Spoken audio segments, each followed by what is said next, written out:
Today on Investigate TV Plus. I'm frustrated, I'm upset, I'm in pain. She was prescribed a painkiller, but instead... She said, how many of these you took? I said, I done took 4. She said, well, don't take no more. That's why she said, this is allergy. Medication mix-ups, more common than you think. Plus, a mysterious allergy getting people seriously sick. My face was swelling and my tongue has started swelling, and that's when, you start getting a little worried. This bug behind the rise of a life-threatening illness. Then a sign. And some people are surprised at, when they walk in, oh wow, they're deaf. Okay, we can figure this out. To learn a new skill. Then they actually find it more exciting. The couple brewing up lagers and lessons. In-depth stories that inform and inspire. You're watching Investigate TV Plus. Prescription pills incorrectly dispensed and distributed. Thanks for joining us. For Investigate TV Plus, I'm Lee Zurich. And I'm T. Chappelle. According to Georgetown's Health Policy Institute, 66% of adults in America use prescription drugs. And for those who do pick up a prescription, they expect it's what the doctor ordered. But that's not always the case. The U.S. Food and Drug Administration receives roughly 100,000 medication error reports every year. And for patients in the hospital or a long-term healthcare facility, the trends get worse. The Patient Safety Network estimates a typical medication error rate of 8 to 25% for patients in the hospital or long-term care facilities. Reporter Rachel Polanski shows us how errors can potentially put people in harm's way. I'm frustrated, I'm upset, I'm in pain. A plea for help from an Atlanta woman with nowhere to turn. The pain is outrageous. It is extremely bad. After a bad ankle sprain, Gradine Hector Faison was prescribed oxycodone. Without thinking twice, she picked up the medication from her local CVS and began taking it. It didn't ease the pain up, but I was wide woke. I waited a couple hours, about 6 hours went by. I took another one, trying to ease the pain again. And it never eased up. After taking the medication without any pain relief, Hector Faison called her daughter-in-law, who stopped by and paused after seeing the orange pills. She looked it up. She said, how many of these you took? I said, I done took 4. She said, well, don't take no more. That's why she said, this is Adderall. While oxycodone is an opioid, often categorized as a downer, Adderall is an amphetamine, often categorized as an upper, and both are Schedule II drugs. Hector Faison immediately called CVS, but she says she got the runaround from her local pharmacy and from the corporate office. I just want what belongs to me. I want to ease my pain up. I want CVS to make it right. I want them to apologize for giving me the wrong medicine. Our investigation uncovered what happened to Hector Faison is not uncommon. In fact, the U.S. Food and Drug Administration receives roughly 100,000 medication error reports every year. And get this, medication errors reported to the FDA jumped from 16,000 in 2010 to more than 100,000 in 2018. And these reports are voluntarily submitted, which means the numbers are likely higher. As far as what's reported to the FDA, usually only accounts for about maybe 1 to 10% of what actually occurs. Dr. Randall Tackett is a professor at University of Georgia's College of Pharmacy. And he attributes most medication mix-ups to pharmacists' workload. Hey, Doc, how are you? Just because you see a number of people behind the pharmacy counter does not mean they're all pharmacists. Most are technicians or support staff who cannot do everything a pharmacist can do. Those pharmacists have to oversee all of those other people. That pharmacist has to answer questions from the patient. That pharmacist may have to be on the phone with the doctor. And that's puts a lot of burden on the pharmacist. In an effort to minimize mix-ups, some states have limited the number of prescriptions a pharmacist can fill to 150 per shift. While Georgia does not currently have limits, Tackett doesn't know if that's the magic answer. In theory, possibly, but the reality of that is so hard to enforce. You don't want a pharmacist to okay, I've met my quota and I can't fill it. His best advice for patients is simple: speak up. If there's any differentiation between what you think you should be getting, question the pharmacist. As for Gradine Hector Faison, I'm on the road to recovery. Her wait is finally over. We emailed CVS on a Friday. By Monday, Hector Faison received her correct medication and an apology. I feel like if it wasn't for y'all, I wouldn't have gotten nothing resolved. Nothing at all. Today, she says she's feeling better. I'm just going day by day. At this point, I'm in the healing process. Still, she does not want this to happen to anyone else. It could have been life and death consequences. That's why she's urging pharmacists to double check every prescription they fill. Do not give them the wrong medicine. Other things could happen worse than what it did to me. So please, be careful what you do.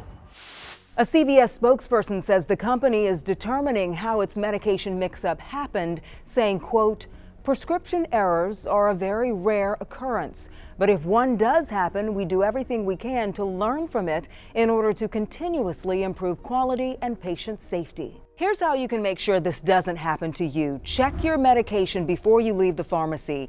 If you have any questions, talk to the pharmacist. Second, go to the same pharmacy. It'll have all your medications on file and possible drug interactions. And finally, know your medications and what they're for, rather than simply letting the doctor write you a prescription and send you on your way. Be sure to ask the name of the drug and its purpose. Still ahead on Investigate TV Plus, protecting those who risk it all for us. Sometimes you have to sacrifice yourself to help somebody else. The effort across the country to keep firefighters safe from a deadly disease. Plus, I've kind of just remembered reading an article about a tick bite perhaps causing a meat allergy. a Georgia man ticked off when he's suddenly allergic to red meat. His uncommon diagnosis and the condition quickly spreading in the U.S. You can watch Investigate TV Plus anytime online. Just subscribe to our YouTube channel at Investigate TV. You can catch stories in full episodes.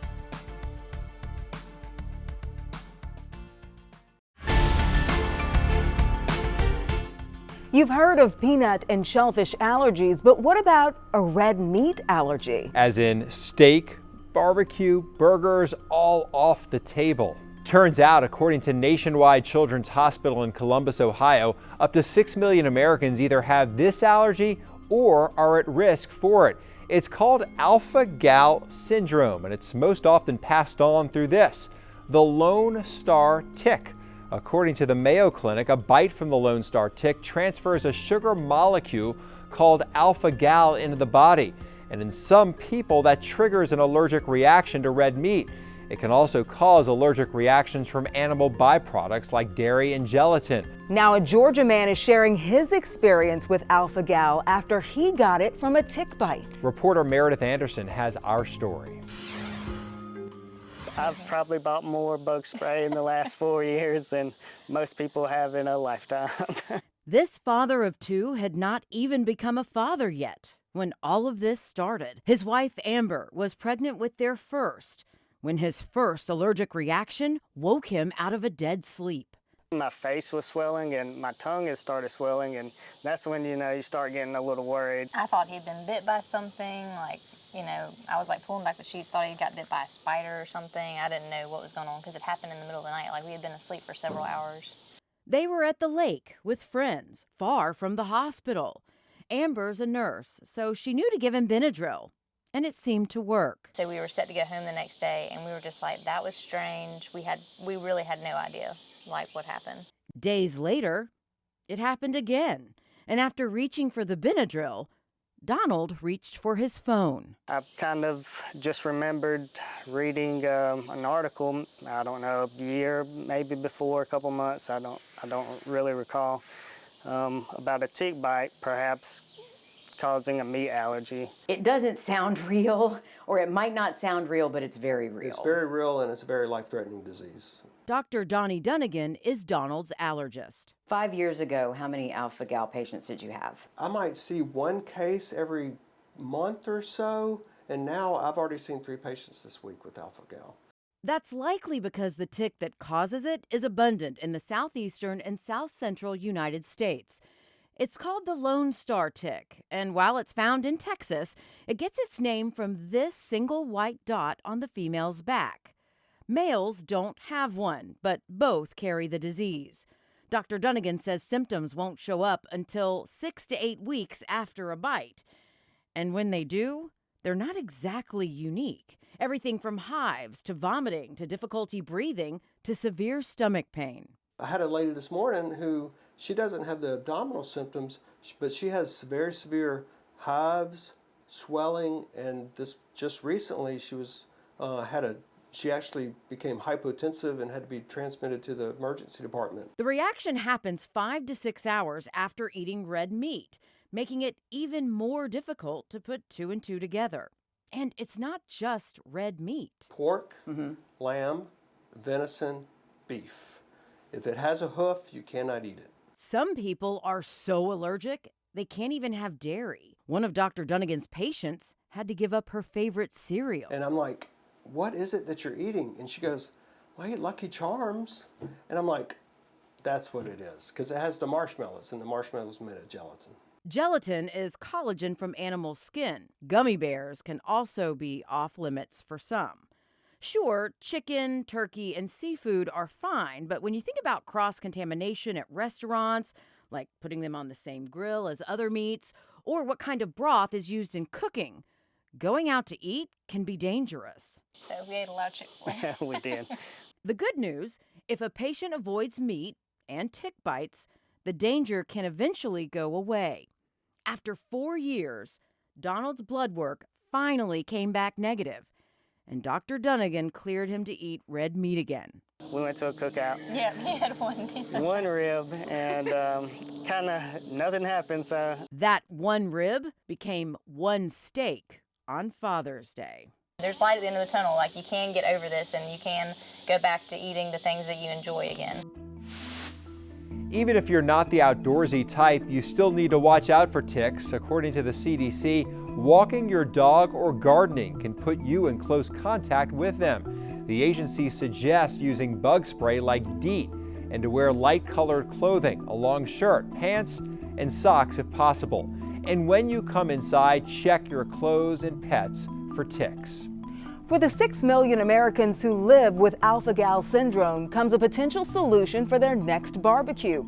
The FDA approved the first genetically modified gal-safe meat in 2020. It allowed pigs to be genetically modified to not produce the alpha-gal sugar that causes the allergic reaction. Coming up on Investigate TV Plus, it's an unfortunate part of this job. Firefighters facing an invisible battle. Cancer does not stop at the state line. Rising cancer rates now sparking solutions.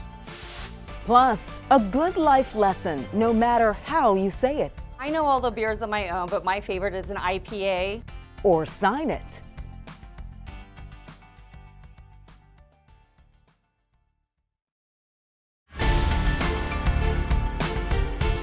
From raging fires to harrowing water rescues, firefighters have one of the most dangerous jobs in the country. But according to the numbers compiled by the International Association of Firefighters, one of the biggest threats to firefighters in the line of duty is death by cancer.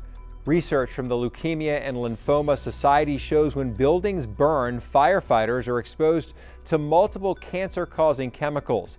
And the Centers for Disease Control and Prevention says they're at risk for at least 13 different types of cancer. The International Association of Firefighters lists every line of duty death in its database.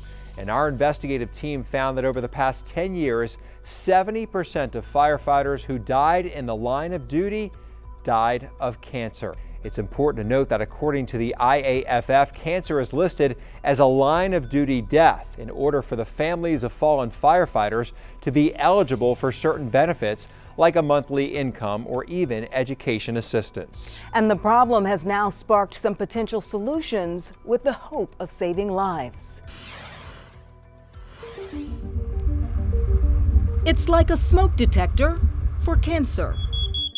The Georgetown Fire Department outside of Lexington, Kentucky, is the first in the state to offer an early detection test for more than 50 types of cancer. Both my parents passed away from lung cancer, so there is cancer in the family. Just one reason why Captain Ann Willett, an 18-year veteran firefighter, took the Gallery test. It's a simple blood draw that analyzes DNA for signs of cancer. In southern Arizona, the Firefighter Foundation wants to buy a $950 Gallery test for every firefighter in the region.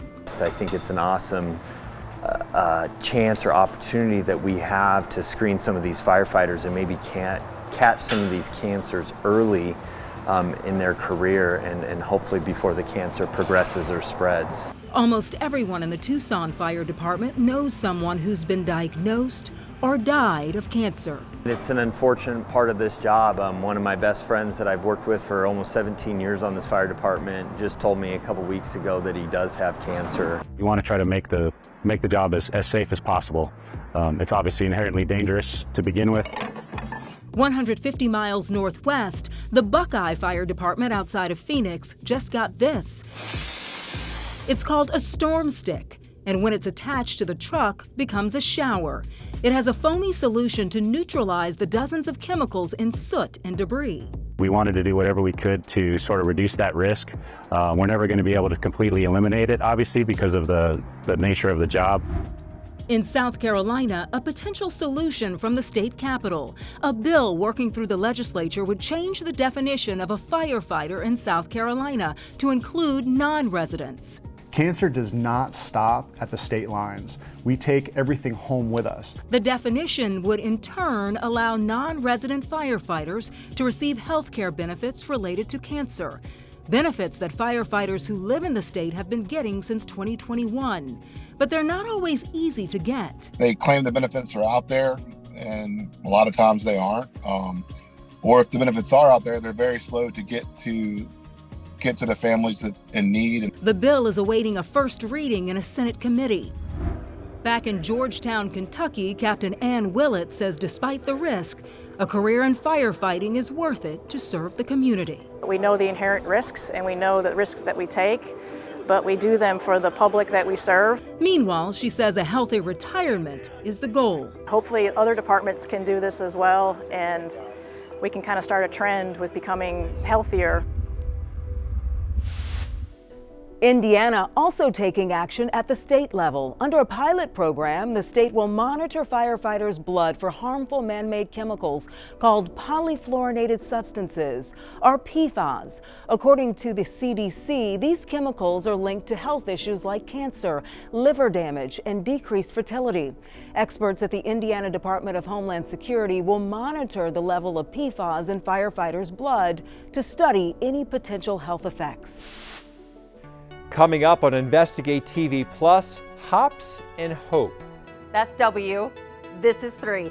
With a lesson in a new language. I'm Viv Williams with a medical mythbuster moment. The myth: migraines will lead to brain damage. Migraines are headaches that can be severe and debilitating. Some people who get them may worry that the intense pain is not only disrupting their lives, but also damaging their brains. Not to worry, that's a myth. The Duke Health blog notes that the pain of migraines will not damage your brain. Experts still aren't sure what causes migraines. If you get them, medical treatments can help. With this medical mythbuster, I'm Viv Williams. Our in-depth coverage continues. You can get connected to Investigate TV Plus on all social media platforms.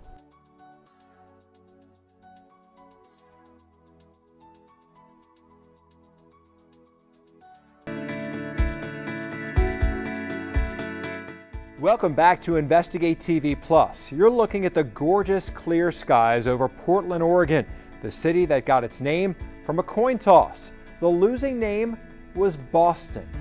Our next story brings us to a brewery 30 miles southeast of downtown Portland in the small town of Estacada.